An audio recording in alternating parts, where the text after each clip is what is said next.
Hello everyone, and welcome to my Bold and Beautiful for You channel. I hope everyone is having a wonderful day. Before we begin, please hit the subscribe button and give this video a thumbs up. The revelation, when it finally broke through the meticulously constructed facade of lies and desperate grief, did not arrive with a whisper but with the force of a seismic shockwave that threatened to fracture the very foundations of the Forrester, Logan, and Spencer families, a cataclysm born from a single, venomous act of deception orchestrated in the shadows by a man whose face remained, for a terrifyingly long time, a ghostly blur in the periphery of their collective nightmare. The initial news, delivered by a grim-faced Dr. Colin Baker in the sterile, unforgiving glow of the hospital waiting room, had been absolute in its finality. Luna, the vibrant, kind-hearted young woman who had woven herself so intricately into the lives of R.J. Forrester and his sprawling, powerful family, was gone, a life extinguished in a tragic, senseless accident that left everyone who loved her reeling in a state of profound, disbelieving agony. The memory of that moment was etched into their souls like a scar. Poppy Nozawa, Luna's mother, had collapsed into a heap of raw, primal sorrow, her wails a sound of such pure devastation that it seemed to suck the very air from the room, while R.J. Forrester, the young man whose heart belonged entirely to Luna, stood frozen, his face a mask of shattered innocence, the world he had so carefully built with her crumbling into dust and ashes before his disbelieving eyes. The Forresters, for all their corporate might and personal dramas, had embraced Luna as one of their own, and her loss sent ripples of grief through the entire clan, from a stoic Eric Forrester, who saw in her a refreshing genuineness, to a often cynical Brooke Logan, who had come to admire the young woman's gentle strength, and so the official narrative, as presented by the medical authority of Dr. Baker, was accepted as a brutal, unchangeable fact of life, a dark chapter to be endured, the pain of her absence a constant, aching presence in the grand mansions and sleek offices of Los Angeles. What none of them could have possibly fathomed, as they navigated the bleak landscape of their loss, planning a funeral for a girl who was, in reality, very much alive, was that the entire tragedy was a meticulously staged fiction, a cruel puppet show with Luna as the unwitting marionette, and her mother and R.J. as the principal mourners, their tears and heartbreak all part of a script written by a mysterious, affluent stranger who had approached Dr. Baker with an offer so morally bankrupt, yet so financially compelling, that the doctor, wrestling with his own demons and perhaps a mountain of debt or a hidden scandal of his own, had ultimately succumbed to the temptation, accepting a vast sum of money to wield his medical authority as a weapon and declare Luna dead to the world. The scheme was diabolical in its simplicity and its exploitation of trust. The mysterious man, whose identity was the central, terrifying mystery at the heart of this ordeal, had not needed to stage a complex kidnapping or a violent confrontation. He had simply needed to find a corruptible gatekeeper, a man in a white coat whose word would be the final, unquestioned verdict, and in Dr. Baker, he found his perfect instrument. The offer was presented not as a request, but as a transaction, a life-altering amount of untraceable cash, wired to an offshore account or delivered in a nondescript briefcase, in exchange for a single, definitive lie. The specifics of their meeting were shrouded in deliberate obscurity, a quiet corner of a dimly lit bar where faces were half hidden in shadow, a park bench at dusk where conversations were swallowed by the evening breeze, a clandestine phone call routed through multiple untraceable servers. The mysterious man would have been calm, impeccably dressed, his voice a low, persuasive instrument devoid of emotion, laying out his demand with chilling clarity. Luna is to be pronounced dead following the accident. You will inform the family. You will sign the death certificate. You will ensure there is a swift, closed-casket funeral, citing the traumatic nature of her injuries. In return, you will be a wealthy man. The reasons behind this request were initially withheld from Baker, presented only as a matter of supreme importance that required absolute discretion, a business matter of a personal nature that was not his concern. Dr. Baker, a man perhaps once idealistic but now worn down by the system, by personal failures, or by sheer greed, would have felt the cold weight of that moral crossroads, the angel on one shoulder whispering of oath and integrity, the devil on the other screaming of financial freedom and a life unshackled from worry. With a sweaty palm and averted eyes, he would have shaken the devil's hand, accepting the blood money and sealing Luna's fate in the eyes of the world. The immediate aftermath of Baker's declaration was a masterclass in television drama, exploring the multifaceted nature of grief. For Poppy, Luna's loss was an amputation, a fundamental part of her very being violently torn away, leaving her adrift in a sea of memories and what-ifs. Her life's purpose, which had so long been the protection and nurturing of her daughter, suddenly rendered null and void. She moved through the Forresters' mansion like a ghost, clutching one of Luna's sweaters to her chest, the scent of her daughter still lingering on the fabric, a torturous reminder of all she had lost. Her interactions with others were muted, hollow. She was a vessel filled only with sorrow. For RJ, the grief was a different, yet equally devastating, beast. His was the anguish of a future stolen, a love story brutally cut short in its prime. He and Luna had dreamed together, of a life intertwined with the Forrester legacy but also distinctly their own, filled with design, art, family, and the simple joy of each other's company. Her death shattered that future, leaving him with a gaping void where his heart had once been. He became withdrawn, lashing out at well-meaning family members, his creative spark at Forrester Creations extinguished, his designs now dark and melancholic reflections of his inner turmoil. He would spend hours in Luna's old design studio, staring at her unfinished sketches, torturing himself with the memory of her laughter, the touch of her hand, the light in her eyes when she looked at him. The Forresters and Logans, for their part, rallied around their wounded, as families do, but their efforts were like bandages on a mortal wound. The support was heartfelt, but it could not staunch the bleeding of two souls so profoundly broken. Brooke attempted to be a pillar of strength for her son and for Poppy, her own heart aching with a maternal sympathy so deep it was physical, while Steffi, having faced death and loss herself, offered a unique, hardened empathy, understanding that some pains simply have to be endured, minute by agonizing minute. Meanwhile, the planning for Luna's memorial service began, a somber affair that promised to gather all of Los Angeles's elite to mourn the young woman who had touched so many lives, a funeral for a person who was, unbeknownst to them all, breathing somewhere, confused, scared, and completely isolated from the world that believed her to be gone. And where was Luna during this period of intense, performative mourning? That was the central, horrifying question. The mysterious man's motive was the key that unlocked this entire sinister plot.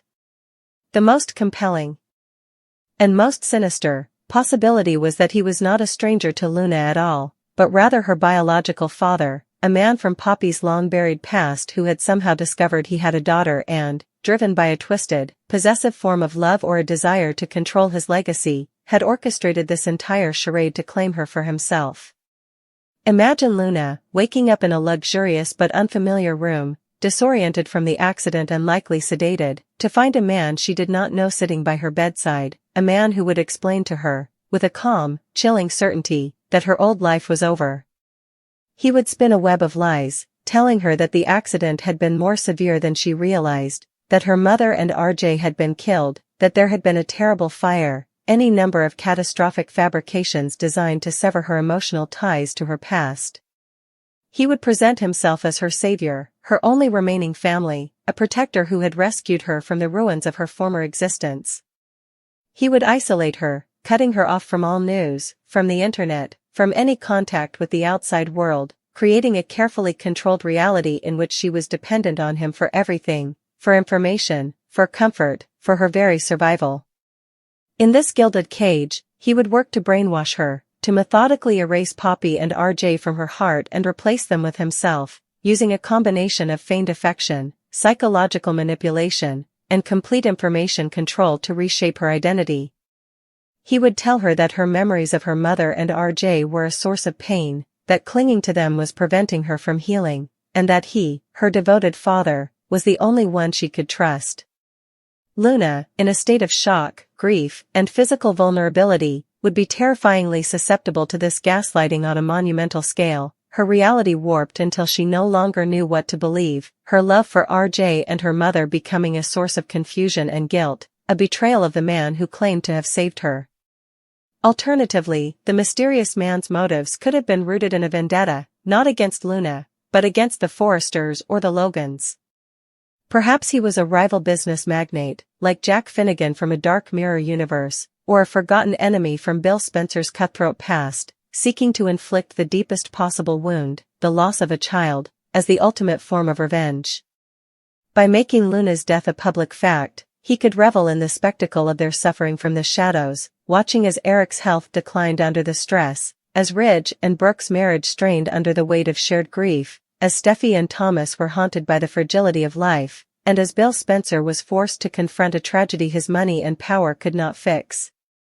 In this scenario, Luna herself might be a pawn in a much larger, more malicious game, her false death serving as the opening gambit in a corporate or personal war designed to cripple the Forresters emotionally, making them vulnerable in business or in life. She could be held in a secure location, not to be brainwashed, but simply to be kept hidden, a secret weapon to be revealed or disposed of at a time of the mysterious man's choosing. The psychological torture for her family, in this case, would be even more exquisite, as their grief would be based on a complete falsehood, their mourning a performance for an audience of one sadistic puppeteer.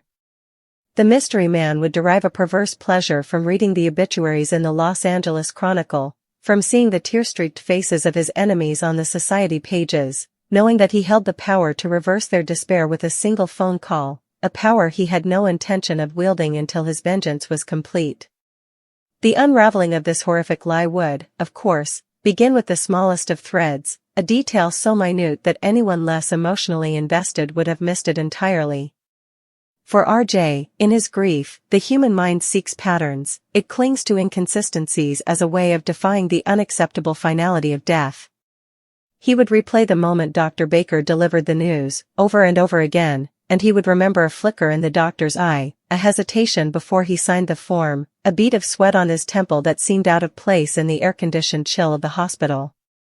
He would mention this to Steffi, who, with her more pragmatic and suspicious nature, would initially dismiss it as a part of the denial stage of grief, but the seed would be planted. Perhaps Hope, with her deeply empathetic and observant nature, would note that Poppy had mentioned Luna having a unique birthmark, a small strawberry-shaped mark on her shoulder, a detail that was never noted in the official report, a report that Dr. Baker had been unusually insistent on processing with swift, bureaucratic efficiency, discouraging any questions. Or maybe it would be Finn, leveraging his own medical credentials and hospital contacts, who would find it strange that a doctor of Baker's reputed standing was so evasive when asked for specific, clinical details about the nature of Luna's fatal injuries, always falling back on vague, trauma-related terminology and patient confidentiality. These small, nagging doubts would begin to coalesce, first in RJ's desperate heart, then in the collective mind of the family, creating a fracture in the wall of accepted truth.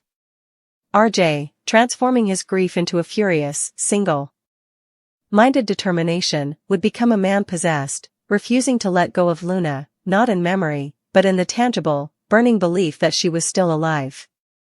He would enlist the help of his cousin, Thomas, whose own history with obsession gave him a unique, albeit dangerous, understanding of pursuing a truth others could not see, and together, they would begin their own investigation, operating outside the official channels, becoming amateur sleuths in a world of high-stakes deception.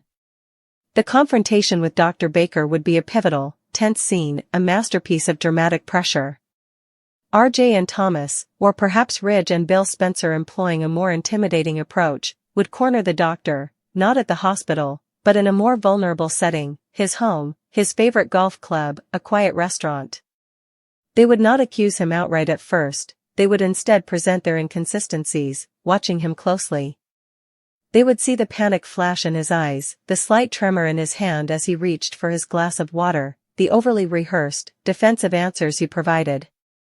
Rich Forrester, a master of reading people in a boardroom, would see the tells of a guilty man, while Bill Spencer would likely dispense with subtlety altogether, threatening Baker with financial ruin and personal destruction if he was lying. Under this immense pressure, Baker's carefully constructed composure would begin to crack. He would stumble over his words, his story would have minor, but crucial, variations. He might claim that the mysterious man threatened his family, introducing a new layer of complexity to his motivation, attempting to paint himself as a victim rather than a co-conspirator.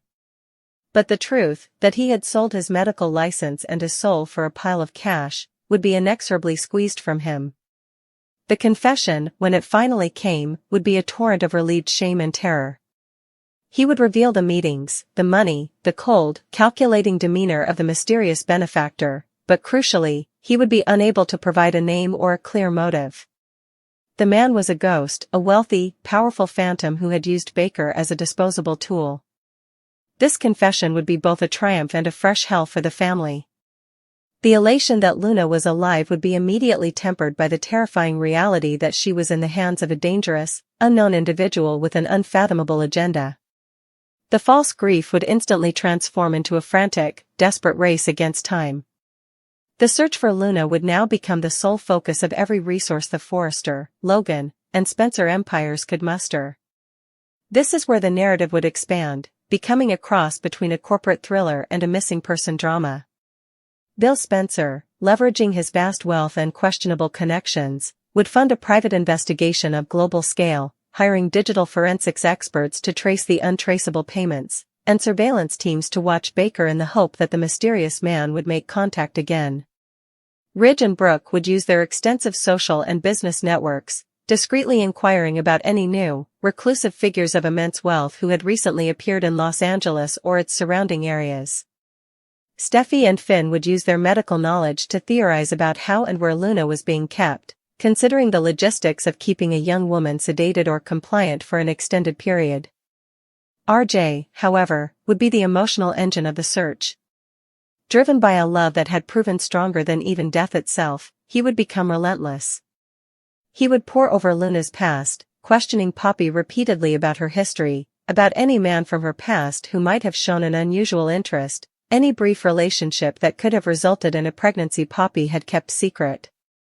Poppy, forced to confront a past she had buried, would have to reveal long-held secrets, perhaps about a whirlwind romance with a charismatic but controlling man, a relationship that ended badly and sent her into hiding, changing her name and building a new life to protect herself and her unborn daughter. These revelations would provide the first, crucial clues to the mysterious man's identity. The climax of this epic story would likely involve a dual resolution, the physical rescue of Luna and the unmasking of her captor. The investigation would narrow its focus, perhaps tracing a shell corporation that purchased a remote, fortified estate in the California hills or a private island off the coast. The team would discover that the accident itself was staged, that Luna had been taken from the scene and replaced with a Jane Doe, her identification switched by Baker's complicity. The final act would be a rescue mission, with RJ, driven by love, and a professional team, funded by Bill, storming the isolated location. They would find Luna, not as they remembered her, but as a pale, confused, and psychologically battered version of herself. She would be living in a beautiful prison, dressed in fine clothes but her spirit broken, her mind a battlefield between the implanted lies of her father and the fading, but persistent, echoes of her real life. The moment of reunion would be heart-wrenching. Luna would initially recoil from RJ, her conditioning telling her that the man before her was a ghost, an impossibility, a trigger for the pain she had been taught to suppress. RJ would have to break through the wall of brainwashing not with force, but with patience, with love, reminding her of their most intimate, unshareable moments, singing a song they shared, showing her a photograph on his phone that the mysterious man could not have known about. It would be a slow, painful process of rebuilding her shattered reality right there in the gilded cage of her prison. Simultaneously, the identity of the mysterious man would be revealed in a stunning confrontation. He would be someone with a deep, personal connection to the core families, a figure of respect and power who had been hiding in plain sight.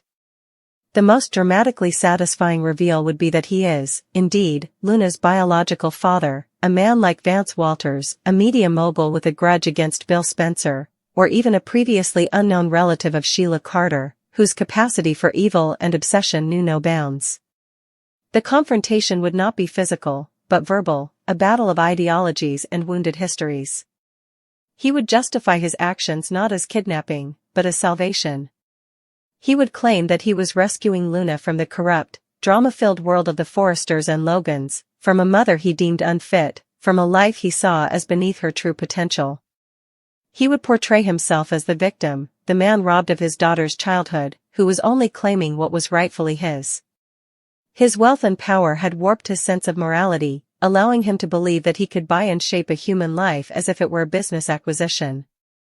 This confrontation would expose the profound darkness that can fester beneath a veneer of wealth and respectability, a theme the bold and the beautiful has often explored, but never on such a personal, devastating scale. The aftermath of Luna's return would be as complex as the ordeal itself. The legal ramifications would be immense. Dr. Baker would be arrested, his medical license revoked, facing charges of fraud, conspiracy, and desecration of a body, becoming a pariah who would likely try to cut a deal by testifying against the mysterious man. The mysterious man himself would face a litany of charges including kidnapping, fells,